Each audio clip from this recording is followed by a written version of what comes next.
আজি প্ৰতিবাদী কাৰ্যসূচী গ্ৰহণ কৰিবলগীয়া হৈছে?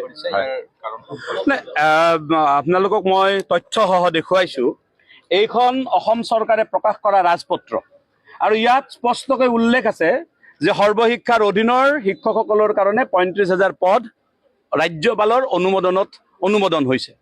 এইখন আমাৰ শিক্ষা আয়ুক্তই দিয়া চিঠি, যিখন চিঠিত ডাইৰেক্টৰক নিৰ্দেশ দিয়া হৈছিল যে ইমানখিনি পোষ্ট ইউপিৰ এলপিৰ কাৰণে ৩০,৫৪৫টা আৰু ইউপিৰ কাৰণে ৪,৫৮৮টা পদ অনুমোদন হৈছে।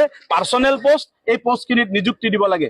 এইখন বিজ্ঞাপন, এই বিজ্ঞাপনৰ জৰিয়তে শিক্ষকসকলক এইখন নিযুক্তি পত্ৰৰ জৰিয়তে নিযুক্তি দিয়া হৈছিল আৰু এই নিযুক্তি পত্ৰৰ ৮ নম্বৰ ক্লজত স্পষ্টভাৱে লিখা আছে তেওঁলোকৰ দৰমহা কেনেধৰণে হ'ব আৰু সেই ধৰণে বিগত সময়ছোৱাত তেওঁলোকে এই নিযুক্তি পত্ৰ পোৱাৰ পিছতে এনেধৰণে তেওঁলোকে ৰেজিগনেশ্যন ছাবমিট কৰিছিল। ৰেজিগনেশ্যন ছাবমিট কৰাৰ পিছত এনেধৰণে প্ৰত্যেকটো শিক্ষা বিষয়াৰ কাৰ্যালয়ে তেওঁলোকৰ ৰেজিগনেশ্যন একচেপ্ট কৰিছিল। তাৰ পিছত তেওঁলোকক দৰমহা দি থকা হৈছিল আৰু আজি হঠাৎ আমি দেখিলোঁ যে এইখন সৰ্বশিক্ষা অভিযান মিছনৰ পৰা এখন চিঠি দিছে, যিখন চিঠিত কোৱা হৈছে যে চেণ্ট্ৰেল গভৰ্ণমেণ্টৰ পৰা লোৱাৰ প্ৰাইমাৰী বিদ্যালয়ৰ কাৰণে 14,000ৰ পৰা 70,000 আৰু গ্ৰেড পে 7,000ৰ ভিত্তিত 15,147 টকাকৈ প্ৰতিগৰাকী শিক্ষকৰ বিপৰীতে চেণ্ট্ৰেলৰ ফাণ্ড আহিছে।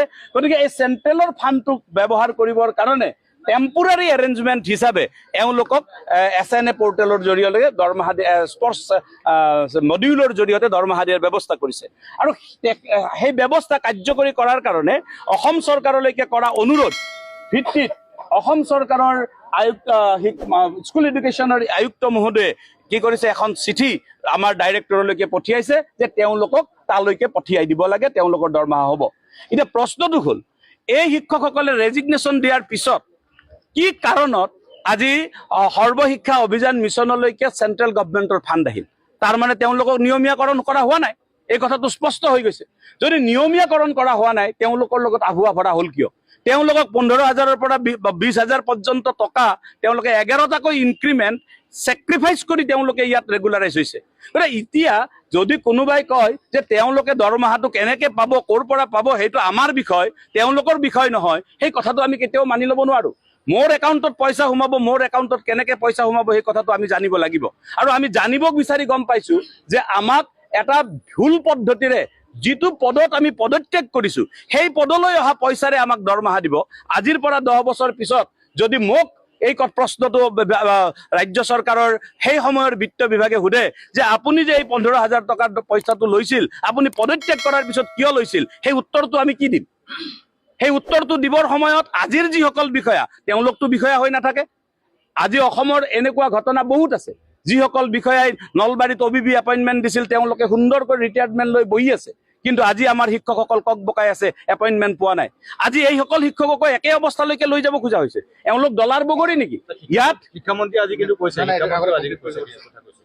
কি কৈছে? শিক্ষামন্ত্ৰী আজি কৈছে যে আপোনাৰ ট্ৰেজাৰীৰ জৰিয়তে ট্ৰেজাৰীটো দিছপুৰ ট্ৰেজাৰী হয়, কিন্তু মোৰ ট্ৰেজাৰী হ'ল শিৱসাগৰ ট্ৰেজাৰী। শিৱসাগৰ ট্ৰেজাৰীৰ পৰা মই দিছপুৰ ট্ৰেজাৰীলৈকে কিয় আহিম? মই বঙাইগাঁও ট্ৰেজাৰীত দৰমহা পাব লাগে, মই বঙাইগাঁও ট্ৰেজাৰীৰ পৰা ইয়ালৈকে কিয় আহিম? আনিব কিয়? প্ৰচেছটো কি কাৰণত আনিব লগা হৈছে? কাৰণটোহে মূল কথা। কাৰণটোৱে হ'ল এটাই যে চেণ্ট্ৰেল গভৰ্ণমেণ্টৰ ফাণ্ড ইউজ কৰিবৰ কাৰণে SNA স্পৰ্টছ মডিউলটো ব্যৱহাৰ কৰা হয়। এতিয়া SNA স্পৰ্টছ মডিউলটো ব্যৱহাৰ কৰাৰ কাৰণে এইসকল শিক্ষকক এই কাৰণেই বাছি লোৱা হৈছে যে এওঁলোক প্ৰথমতে SSৰ আণ্ডাৰৰ শিক্ষক আছিল। এতিয়া এওঁলোকক আকৌ SSৰ আণ্ডাৰৰ শিক্ষক হিচাপে দেখুৱাব বিচৰা হৈছে। এতিয়া তেওঁলোক আচলতে হয় নেকি শিক্ষক? তেওঁলোক SSৰ আণ্ডাৰৰ শিক্ষক হয় নেকি? হয় যদি হয় বুলি কওকচোন। শিক্ষামন্ত্ৰী ডাঙৰীয়াই এই কথাটো কওক যে এওঁলোক সৰ্বশিক্ষাৰ অধীনৰে শিক্ষক, এওঁলোক কণ্ট্ৰেকচুৱেল হৈ আছে, এই কথাটো কওকচোন। তেতিয়াহ'লে মুখ্যমন্ত্ৰী ডাঙৰীয়াই খানাপাৰাৰ ফিল্ডত ইমান ডাঙৰ সভা পাতি দিয়া নিযুক্তি পত্ৰখন কি ভুৱা আছিল নেকি? নে ৰাজ্যপালে দিয়া অনুমোদন দিয়া পদখিনি ভুৱা আছিল? এই কথাটো আমি কেতিয়াও মানি ল'ব নোৱাৰোঁ। শিক্ষামন্ত্ৰী ডাঙৰীয়াই পাকে প্ৰকাৰে যেনেকে বুজাব খুজিছে তেওঁ নিজে বুজি থাকক, আমাৰ আপত্তি কৰিবলগীয়া নাই। কিন্তু আমি এটা কথা বুজিছো যে মোৰ একাউণ্টত মই পদত্যাগ কৰা পদটোলৈ অহা পইচাৰ পৰা সোমাব, আৰু সেই মানে অনিয়মৰ পইচা আমাক নালাগে। আপোনালোকে নিয়মত ৰাজ্য চৰকাৰৰ কোষৰ পৰা, ৰাজ্য কোষৰ পৰা আপোনালোকে দৰমহা দিয়ক। আমি এনেও কিছু দৰমহা কমাই লৈছোৱে, 15,000 পৰা 20,000। আপোনালোকে যদি আৰু কিবা 500 টকা কমাই দিয়ে, কমাইয়ে দিয়ক, কিন্তু আমাক এইবোৰ কাম নকৰিব। আৰু যদি নিব লাগে সকলো নিয়মীয়া শিক্ষকক লৈ যাওক। এইসকল যিসকল শিক্ষকে পদত্যাগ কৰিছিল তেওঁলোকে টেটৰ কাৰণে যিটো মানে যিখিনি ৰেগুলাৰ কৰিম বুলি কৈছিলে, পদত্যাগ কৰিব লাগিব, সেইসকল শিক্ষক নেকি? হয়, SRDৰ এপইণ্টমেণ্ট দিয়াৰ আগতে যিসকলক এটা অপশ্যন দিছিল অসম চৰকাৰে যে যিসকলে ৰেগুলাৰ হ'ব বিচাৰে তেওঁলোকে ৰেগুলাৰ হওক, আৰু যিসকলে নিবিচাৰে তেওঁলোক সৰ্বশিক্ষাত ৰৈ যাওক। আৰু ৰেগুলাৰ হ'ব লাগিলে কিন্তু আপোনালোকে নতুন দৰমহাত আহিব লাগিব, আৰু সেইমতে তেওঁলোকে ছেক্ৰিফাইচ কৰিলে।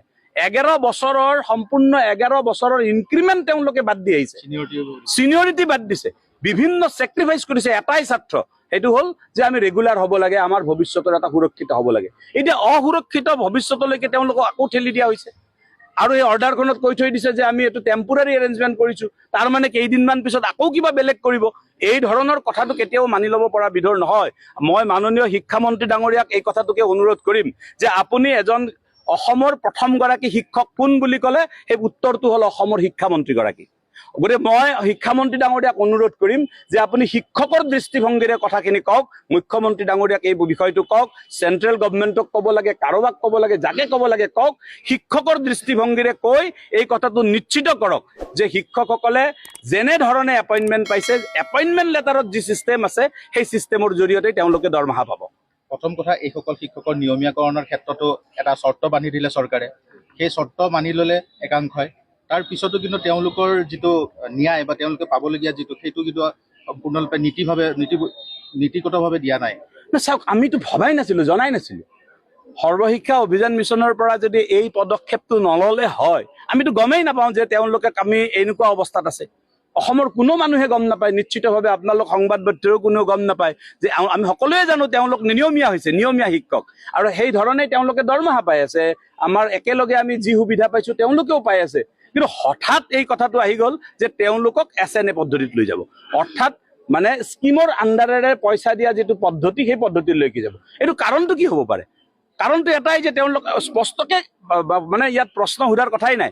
চিঠিখনত স্পষ্টভাৱে MD ডাঙৰীয়াই অসম চৰকাৰৰ শিক্ষা বিভাগক জনাইছে যে এওঁলোকৰ এগেইনষ্টত 15,700 কিবা টকাকৈ আহি আছে। এতিয়া প্ৰশ্নটো হ'ল, আহিল কিয় পইচা? পদত্যাগ কৰা মানুহজনৰ এগেইনষ্টত পইচা আহিলে আপুনি পইচা কিয় লয়? এইটো ৰিটাৰ্ণ কৰক, আৰু যদি ৰিটাৰ্ণ নকৰে কিবা বেলেগ ছিষ্টেমত আপোনালোকে ব্যৱহাৰ কৰে, আমাৰ ক'বলগীয়া একো নাই। কিন্তু আমাৰ শিক্ষকসকলক সেই ছিষ্টেমলৈকে আকৌ কিয় ঘূৰাই লৈ যাব? এই বিষয়টোক আমি কেতিয়াও সহজতে মানি ল'ব নোৱাৰো, আৰু আমি আশা কৰিছোঁ যে এইখন মানে শূন্য সহনশীল চৰকাৰ, সকলো ধৰণৰ অনীতিৰ ক্ষেত্ৰত শূন্য সহনশীল চৰকাৰ। আমি দেখিছোঁ যে বিভিন্ন সময়ত এই চৰকাৰখনে বিভিন্ন অনীতিৰ বিৰুদ্ধে সজোৰে মাত মাতিছে মুখ্যমন্ত্ৰী মহোদয়ে। মই আশা কৰিম মুখ্যমন্ত্ৰী বিভাগৰ অধীনৰ শিক্ষা বিভাগত হ'ব গৈ থকা এটা অনিয়ম তেখেতে ৰোধ কৰক।